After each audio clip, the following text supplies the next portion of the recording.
So, this is Vinny 10 for Vinny 10 Racing, and I'm laughing here because I don't really know what the fuck I'm going to say, to be honest with you. It's the God's honest truth. But I'll tell you what, I'm going to be at the Import Revival May 19th and 21st at Acco Raceway, CMR event.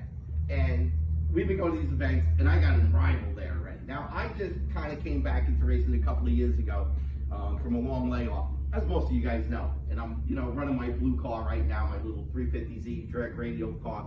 And it's going pretty good, and it's definitely making some major improvements. And at an April 1st event at CMR, it really did well. It went 540, 134, and the 8. But my rival is a guy that I used to beat all the time. And now he's kicking my ass.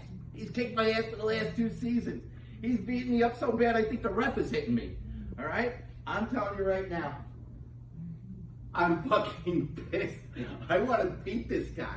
I love David Constantino. He's a consummate racer. He doesn't talk shit. He's a professional. He comes out with his girlfriend Dawn and his dad. They're great people.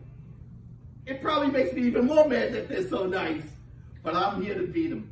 So on May 19th to the 21st, we're going to be qualifying 3 times, and then, of course, hopefully go 3 final rounds. I'm going to tell you something, Dave. Every round of qualifying, I'm going to war and run right up next to you. There's not going to be a time you go up to that line and me not sit in the other lane. Because every time you go up, I'm going up. And I'm going to eventually beat you, Dave. You're the class act. You're the class champion. You're doing a phenomenal job. None of that matters to me. I want to kick your ass so bad. So, you know what, David? You've been kicking my ass. But maybe, just maybe, at this event, I'm going to be your Goliath, David. All right? And you know what comes? When Goliath comes, he comes for the knockout.